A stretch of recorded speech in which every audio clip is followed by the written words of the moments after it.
Would you like some hot water? Appreciate that. I just had, usually I like, but today I just. Oh, all right, it's a good thing I asked. See, but I do know your water order. Appreciate that.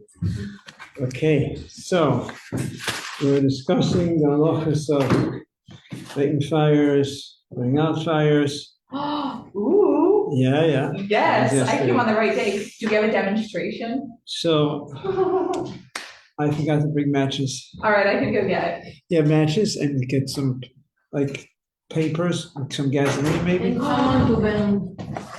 Okay, so there's one important point that I didn't mention yesterday. This morning I was looking over the halachas and I realized I missed one important point. We said that you're not allowed to put out, a Jew is not allowed to put out a fire on Shabbos for monetary reasons. You can tell a guy, you call a non-Jew and tell him, oh, there's a fire, and then he'll call 911. You can do that. But if the concern of the fire is that it's going to destroy, it's going to burn svarim, holy books, things that have kedusha, holiness in it, then you are allowed to tell the guy directly to put out the fire.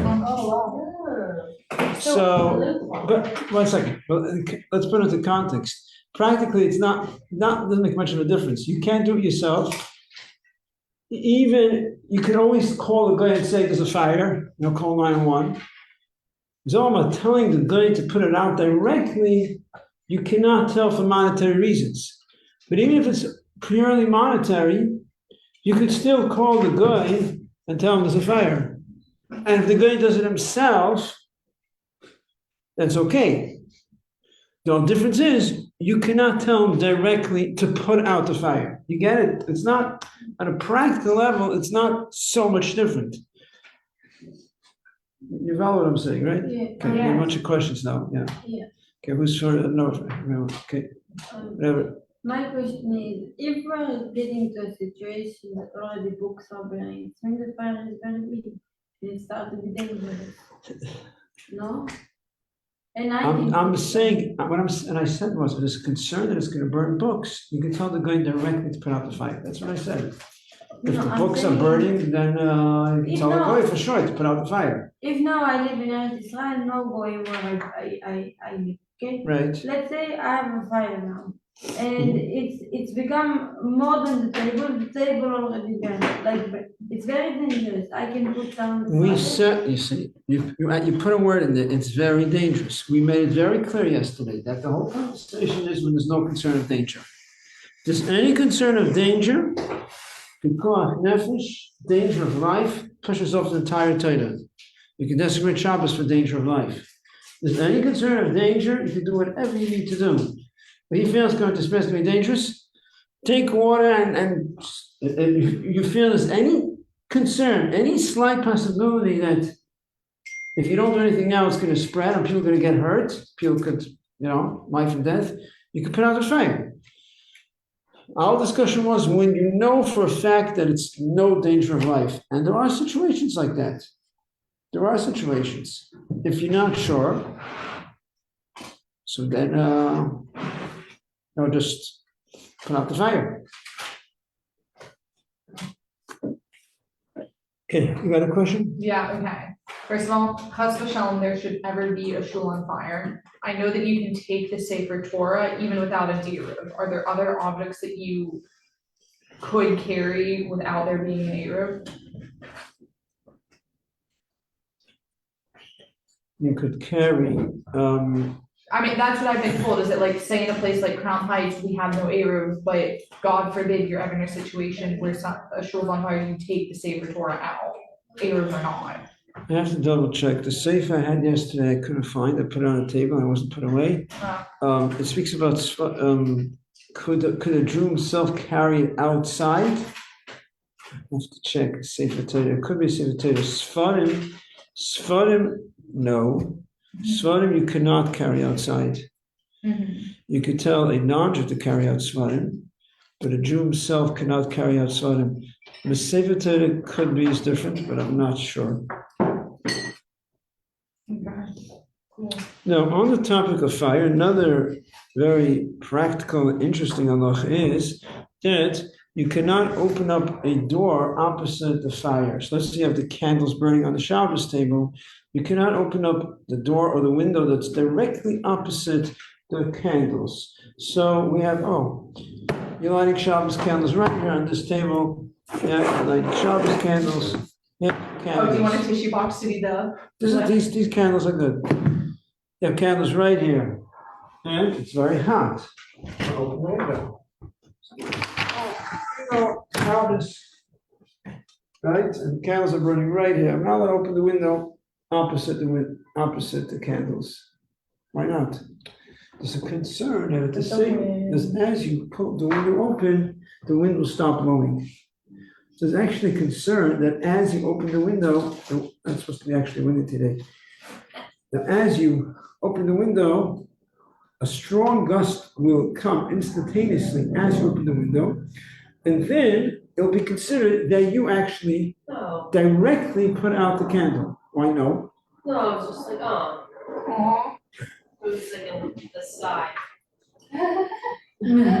Oh, okay. I thought you said no. Okay, I get what you said.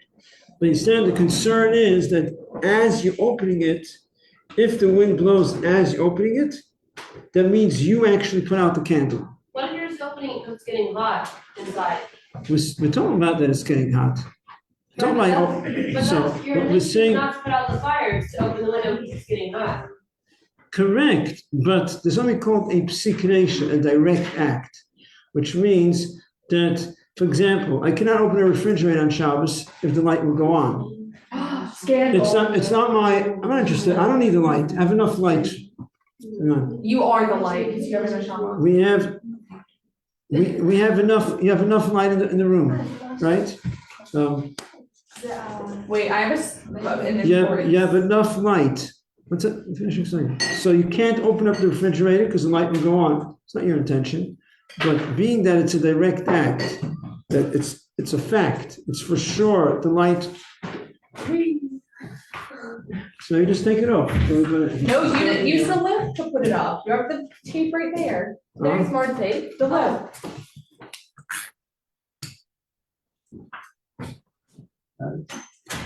Thank you.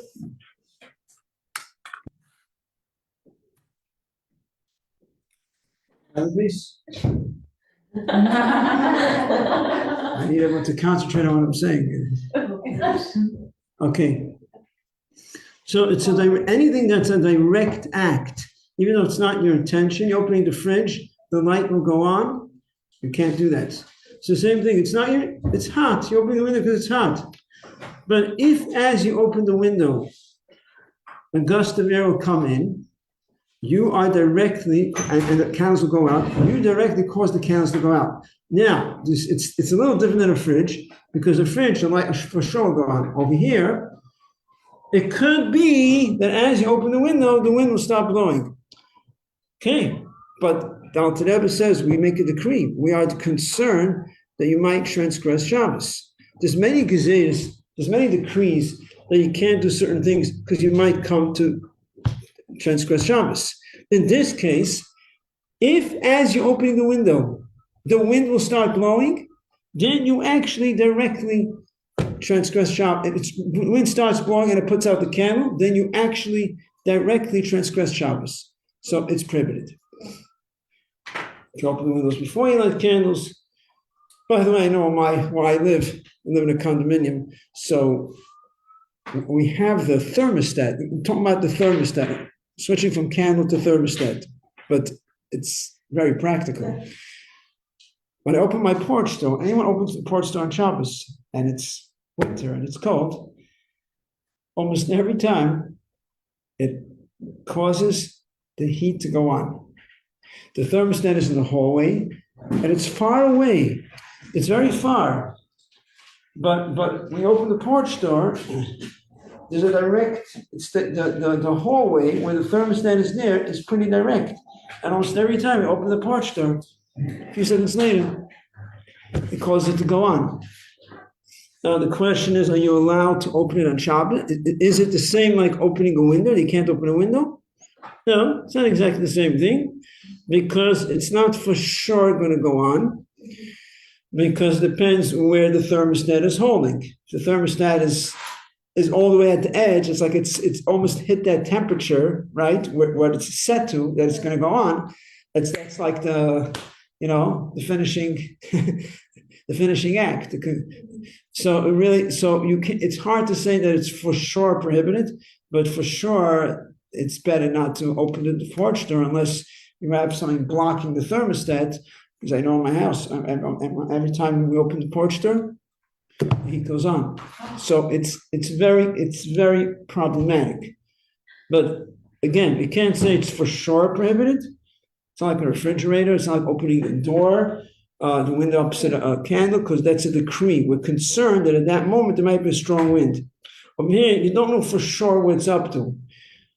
Theoretically, if you do know, if let's say you happen to know the thermostat is just one more degree and it's going to, then you shouldn't be allowed to open the door. You can't open the door of your porch to get some air because the cold is going to come and kick the thermostat. But Okay. when I learned all this, I wonder if I ever accomplished a Shabbat, like a full Shabbat. Okay, so I don't think I've ever kept Shabbos fully. Yeah, The more I don't I keep learn Shabbos. about I don't like, think I keep I Shabbos. attempt to keep Shabbos to the No, best of my thinking. ability. It's so sad. It's No, like, no. I don't keep Shabbos. Like, No, I no. do so many bad things. it's an incorrect way of thinking. It's incorrect. You are keeping Shabbos 1,000%. What you're doing, what we're teaching you here is to keep Shabbos in a better way, in a nicer way. Whatever you did, first of all, you have to understand that anything that you do that you're not aware of, if you have no awareness that you're not allowed to do something, you're not transgressing Shabbos. Oh, okay. So don't learn halacha. Or at least to be more accurate, if a Jew, okay, let's say if a Jew does not know that he can't carry on Shabbos, they carry on Shabbos, let's say. Obviously they are, but it's inadvertently. But you're not doing it intentionally. So in the worst case scenario, you're doing something inadvertently by mistake, but you are keeping Shabbos because you're trying to keep Shabbos whatever you know. Okay. That's one thing. But we're not talking about carrying. You don't carry on Shabbos. We're talking about certain things that are of a lower level of transgression. Sure, everything is important. We're not minimizing any halacha, but it's not like someone is carrying on Shabbos. Oh, I never knew you can't carry on Shabbos. I was transgressing Shabbos. Yeah, someone's carrying on Shabbos is transgressing inadvertently by mistake.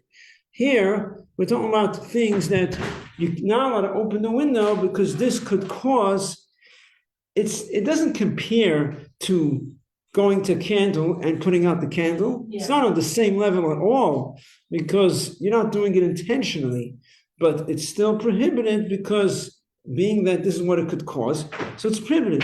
So you're learning how to keep Shabbos in a better way, in a nicer way. You're keeping Shabbos 100%, but you're learning how to do it, more precise, more accurate, more, in a much more beautiful way. It's like there's a lot of things you could do, and you did it. Like people daven, then you can daven in a more beautiful way, with more kavan, with more intention. You could do it mitzvah, you could do it in a nicer way. So you're learning how to keep Shabbos in a nicer way. That's what you're doing here. Okay, cute. That's good. I love it. Okay, another halacha, interesting halacha. I don't know how practical it is, but I'll mention it anyways. And that is, you cannot put a vessel with water by a candle. Let's say if you're concerned that there's going to be sparks or the candle will fall over, so you're putting a vessel with water there, so in case the candle falls over, it should fall into the water. You can't do that. The Chacham made a decree you can't do that.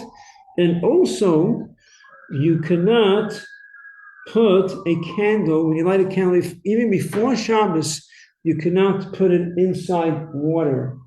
So when the candle hits a certain spot, it will go out. These are things the Chachamim prohibited. It's not actually transgressing Shabbos.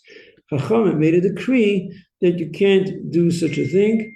You cannot, even before Shabbos, take a candle, stick it into water. It's like this, when the candle burns, it's gonna extinguish earlier because it's gonna hit the water. Oh, Now, even though, now on Shabbos, you can't do it because there's something called Giram Kiwi. We spoke about it in yesterday's class, we didn't use the term, it's something called Giram Kiwi, you're not allowed to cause something to extinguish. In the case of fire, there's leniencies, but you cannot even cause something to extinguish. So let's start with Shabbos itself to make it simpler. On Shabbos, the candle is burning, and you want to go to sleep, and you don't want the candle to continue burning. Let's say, I'm not trying to imply that when you go to sleep, you shouldn't have the candles burning. In other words, okay, let's go back a step. Generally speaking, people don't go to sleep with candles burning. Officially, it's not safe, right? Out of the religious world, those who think candles burning and you're going to sleep, put out the candles, it's not safe. But we will leave candles burning and go to sleep. Isn't it dangerous? Yeah. No, it's not. No, it's not dangerous because if you know what you're doing and you're responsible and you set the candles in a certain way, it's not dangerous. But I'm just saying, let's say, I'm just trying to give an example. Theoretically speaking, let's say a person decides on Shabbos, I'd rather not have the candles burning. I'll put water inside the candle. I'm not putting out the candle. When the candle goes lower, lower, lower, it will extinguish by the fire, by the water. Is that called extinguishing a fire? Is that prohibited? It's not transgressing the commandment directly, but rabbinically it's prohibited because you're causing it to become extinguished. So it's still prohibited. But before Shabbos, you can do it. Oh, 1 second. That's what I'm getting to. In this situation, our sages said that even before Shabbos, you also can't. Wow. Right. So usually you would think before Shabbos it's okay. That's what I want to bring out. Even before Shabbos, in this specific situation, you cannot put water. It's not the usual situation because usually before Shabbos you could put on lights, you could cook, put food on the fire. In this situation, they made a decree because they're concerned people might do it on Shabbos because people take it very lightly. So even before Shabbos, you can't fill up the candle with water, so the candles shouldn't burn down so much. So when they hit a certain spot, it should go out. If you just put a minuscule amount of water, mamish a drop, so the candle finishes, it doesn't stick to the glass, let's say, like mamish, you're talking about really just a drop, that's okay. But anything other than a mamish a drop, you cannot put. But it's like putting the booler, like when you put in water and you're putting it on, it's gonna work during Shabbat. So I don't. Like putting what? Like like the. Putting up water before Shabbos? Yeah. Heating up water? Yeah, heating up. Yeah. I said, it's an exception to the rule. Generally speaking, you could do stuff before Shabbos. If you do anything before Shabbos, you could cook, you're putting up hot water. Yeah. In this situation, Chachamim decreed, because it's something that people take lightly, people don't look at it as anything wrong, and they're concerned people might do it on Shabbos. Like everyone knows, you can't cook on Shabbos, you can't plug things into the wall on Shabbos, you can't. So before Shabbos, you can do it. Chachamim had intuition to understand the nature of people. If this will be allowed before Shabbos, it might be done on Shabbos too. Because what's wrong? I'm not putting out the fire. I'm adding water. When the fire will go out by itself, when the fire goes down and it gets to the water, it'll go out. I didn't do anything. But you're not allowed. So he said even before Shabbos you can't do it because you might do it on Shabbos too. And the same as Yom Tov too, by the way. When we're talking about extinguishing this specific halacha of the candle and putting water, it's the same Yom Tov, because Yom Tov you can't put out the fire. So it's exactly the same thing. You could light fire in Yom Tov. You can't strike a match, but you could transfer fire on Yom Tov. But extinguishing on Yom Tov is prohibited. So regarding this halacha, putting water is the same thing on Yom Tov also. Before Yom Tov, on Yom Tov, all the same. Okay, so I actually prepared a review sheet. I thought this would be the class today, but I realized the things that I was discussing took more time. So I guess we'll begin today and we'll continue Mitzvah on Friday. This is a review sheet. On the top it says test, because I gave it somewhere as a test. But it has a lot of the halachas until everything that we discussed up until now. So I'll give it out to you. And I prefer if you try to do it on your own meeting. You could partner with someone, try to figure out the answers. When you have to try to figure out answers, and then you get the answers, you will retain the material much better than if I just tell you, okay, yes, no, and I just tell you what to write in. It's not the same. You have to work on something. And then you're thinking, okay, so it's like this, and then you think, oh, I think it was like that. Then you find, it's not like that. Oh, wow, oh. And you realize why you were thinking different. Okay. Okay, let's pass it down to that. It should be enough.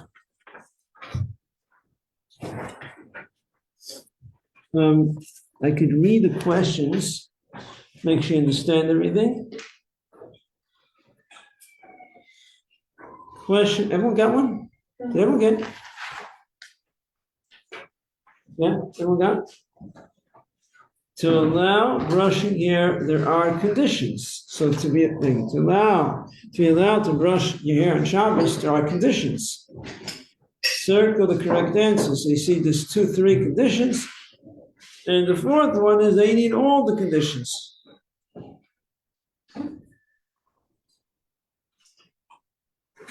Two, if your nail is almost torn off, you may tear it off only. So you have to choose from 1, 2, 3. Your nail is almost completely off. You're allowed to tear it off only if 1, doing it by hand, 2, it hurts a lot, A and B. What is it?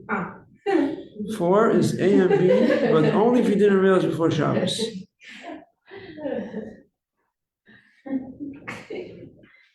3 is true or false.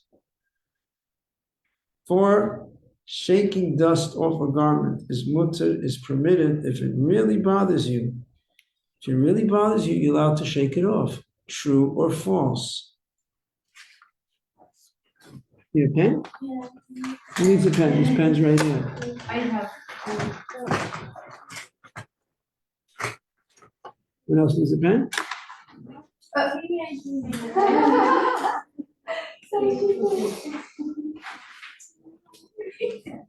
Five. Look at 5. To tie a challah bag, there are conditions. So I mean to tie a challah bag, what is the bag over here? And I look at those plastic bags. Ooh, prop time. That one. It really is any that time. one. That could also work, or even I don't carry hollow bags with me, I'm sorry. Oh, there's a bag here. It's not. okay, it's not. This could also work. You can tie it if you don't open that. So tie means let's say go like this. You see this? Yeah. That's you tied. Yeah, it's a knot. You tie once, it's not considered a knot. So you take a challah bag. There's regular plastic bags. You go to the store and you buy challah. So the bag is see-through, right? And they take the whole bag together and they go. I'm showing you this, but it's with the whole bag together. The whole bag together. You go like that. That's what I'm referring to, a challah bag. To tie a challah bag, there are conditions. Circle the correct ones. Not a strong knot, that it shouldn't be strong. You know what a strong knot means? Yeah. Strong would be, see, when they tie it in the store, there's 2 ways how to do it. I don't think they don't do it strong, because they just want to keep it closed. But if you pull it really tight, look at this. See what I did? Anybody wants to see it?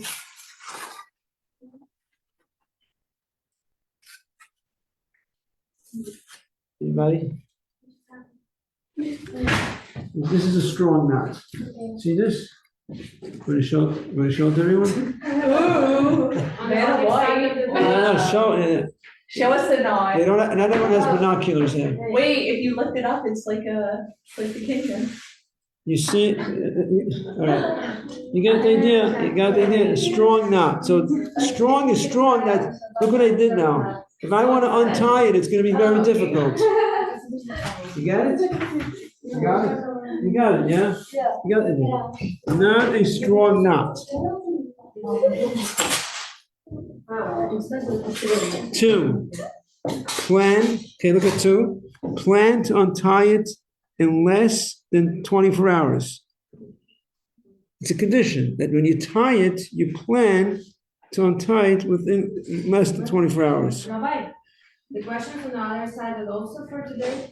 So actually, we're going to do just 5 questions today. Rabbi, what is 3, all the above answers correct. Okay, so work on 5 questions. Then if we get past this today, we can go further. But Rabbi, what is linear? what is what? Linear. On 9. Like a piece of wood. Where are you? What? 9. Oh, you're up to 9 already? Yeah. Okay, good. You Wow. wanna see some right? What is a splinter? Yes. What is a splinter? I can't look at it now. A splinter is a how do you say, a small piece of wood. Maybe say kisim. That Hebrew kisim, and then in the Shulchan you have Lashon kisim. Chatichas eitz katan. Okay. Kisam. Kisam. Kisam, a toothpick, yeah? Kisam is a toothpick. It's also another, kisam is a splinter. Yeah, it's what Google Translate said. Kisam, they translate as splinter? Oh, yeah, Kisam. Because kisam can also mean a toothpick. Okay, and when What's a toothpick? A toothpick is a thin piece of wood. It's the same idea. Kisam. Kisam. Kisam שנכתב בתוך הבשר. זה אסור, נכון? No, it's not the. Well, It's אסור because זה יכול לגרום ל-bleeding. so true or false? It's true. You cannot do it. No, let's discuss it. Right. She's ahead of everyone. No? Yes, I want to. They're not true, no. Okay, I finished. Okay, good. I finished. Okay, is everyone, you finished the whole thing, or you just finished all 5 questions? 10. You did all 10 already? Yes. But it Okay. means I did right. Okay, when everyone is ready, whoever's still working on it, let's give it some time. ב4 אני לא בטוחה כל כך, אבל עשיתי פולס, אבל אפשר לבקש מגוי. כן? כן. טוב. ורק ב7 לא הבנתי את השאלה. מה זאת אומרת example? אז צריכה לכתוב Example. How do you say example in Hebrew? לא, אני לא יודעת מה זה example, מה זה תופר? It's like sewing. Sewing. So what example? Gluing, stapling. What is number 7. What's an example? There's a malacha called Tefer. Tefer is sewing. What's an example of sewing besides actual sewing? That's also stapling is also sewing, because you're connecting 2 things. Velcro is meant, anything that's meant to open and close is not sewing. Sewing, the definition is just to leave it that way. If it's meant to open and close Velcro, it's not a problem. Okay, should we do it together? Okay, so who has the answer for question 1? 4. Very good. But Wow. saying 2 is 4. 4. Okay, let's see if someone else has the answer for question 4. What about 1? 4 means he means all of the above answers. We're still on 1. We're still on the first question. Not vigorous, with force. With force. You cannot do it with force. Yeah, it's not a course. I chose number 3. I chose 2. But What is 2? What is 2 saying? not vigorous, No, so with force, but the other says with force. What does we not vigorous? With force is explaining what vigorous means. Not vigorous, don't use force. But the other says with force. I'm not saying, I don't mean to use with force. I'm explaining what vigorous means. Yeah. Why is not written without force? Oh. Okay, Without force. you're right, it has to be, it wasn't written right. Ah, I understand.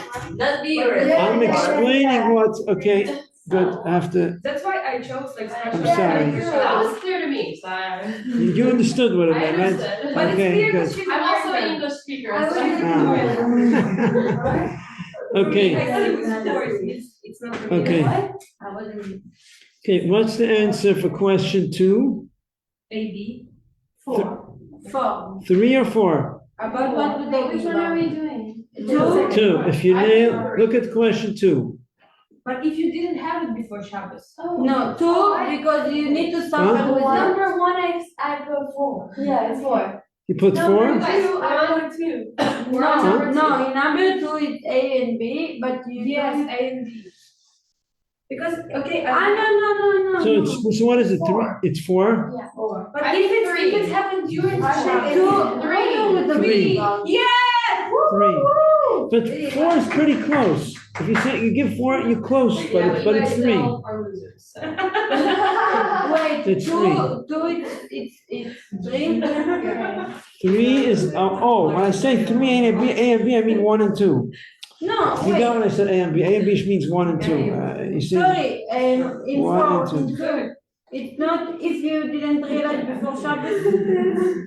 It doesn't matter if you realize or not. If you realize, so, Yeah, when No. you get it during. so you're not so Shabbos, responsible. Yeah. And if you did it in That's Shabbos. true. If you It's had it during irrelevant what you Shabbos, realize. The here. bottom line is, you're in a situation now. You were very- A little bit.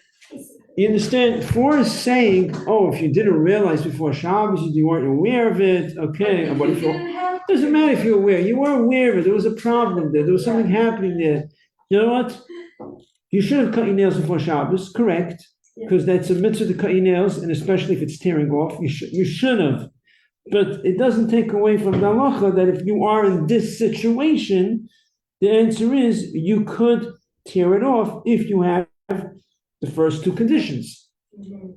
So. That's why it's 3, not 4. That's what I put 4. It's not just, you knew me, or you should have done it, and we were aware of it, how come? You're allowed to do it because you are in this situation.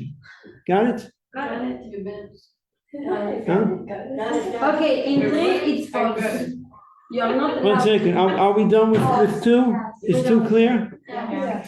Okay, so now we're up to, 3. one second, what's going on a bit? 3, okay, I'm confusing myself. 3, right. 3, I'm at 3, the other one. What's 3? False. False.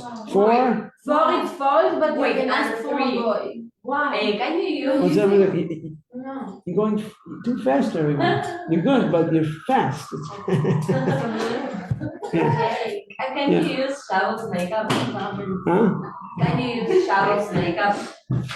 What? Can you use Shabbos makeup? Yeah, Shabbos make me good. Oh, but Chabad uses Shabbos makeup. What's this? Can you use for makeup? Chabad also? Chaval? Chabad. Chabad. Oh, this is Chaval. Chabad. Does Chabad use Shabbos makeup? Yeah. Shabbos makeup means that it's made for Shabbos. That Yeah. means it has a hechsher. Yeah. It's kosher for Shabbos. Yeah. If the hechsher is reliable, so then of course you could use it for Shabbos. Really? Wow. Why not? I thought Chabad didn't. Yeah, I also heard that too, like. Yeah, what, we're, like, Chabad very doesn't use cautious it? about that, we're just like more cautious about that kind of thing. Like, not even because of like Mars Iron, like just because it's like, it's just like how is it possible to have Shabbos makeup? No, but this is good news.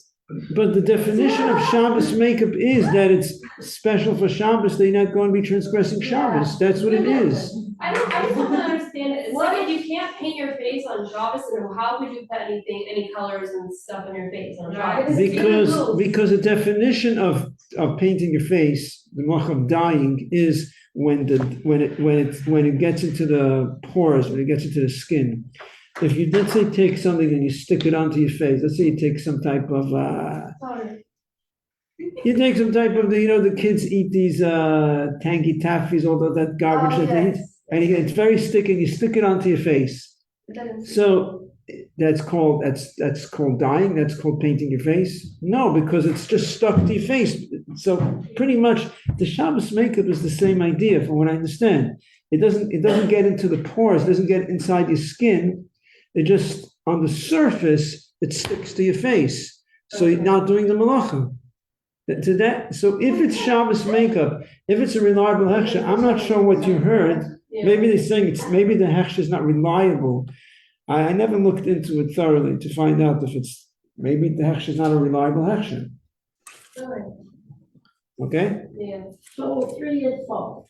So 3 is false, 4 is false, but as was mentioned over here, it's false, but you could tell a guy. Yeah? So one more question, 5.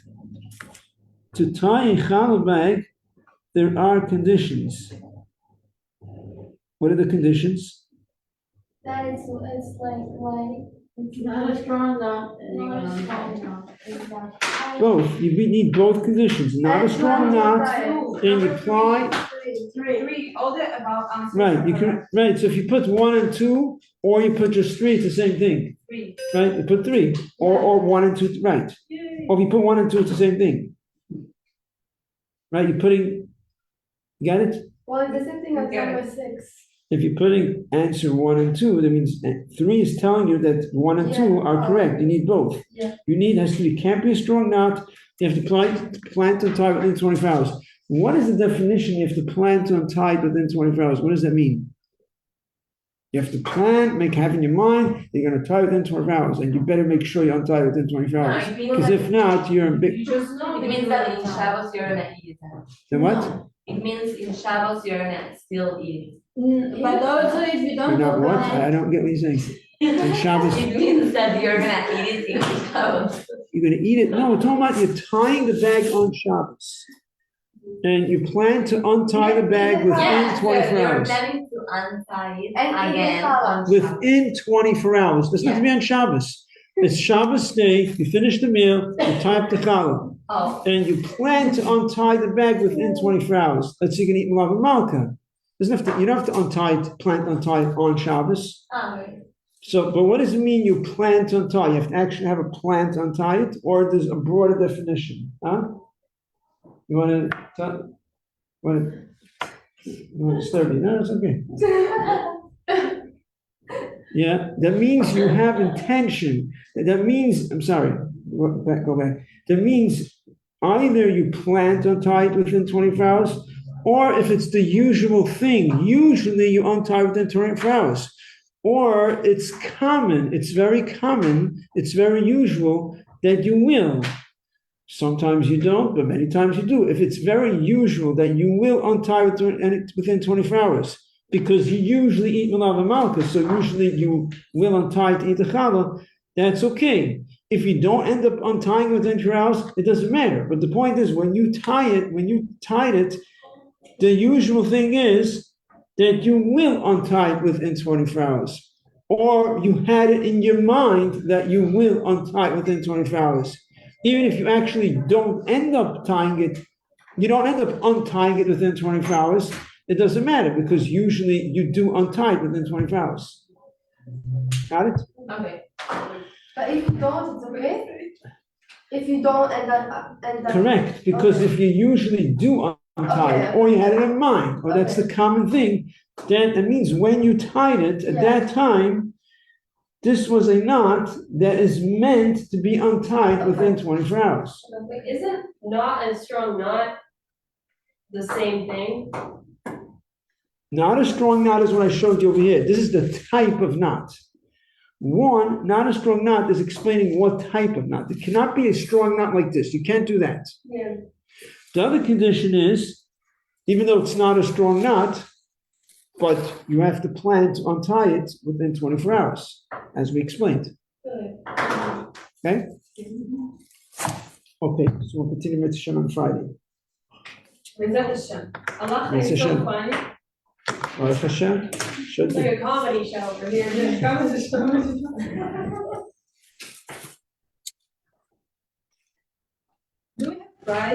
for answering all the questions correct. Yeah, if I got 100, what do I get? Well, you didn't, because we know you got the I second did. one.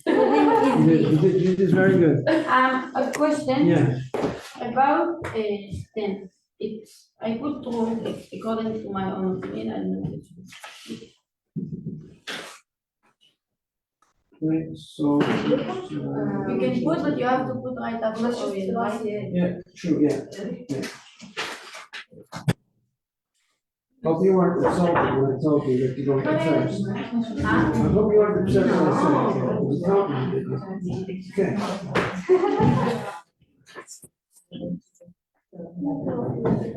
Good, everyone. Thank you, Rabbi.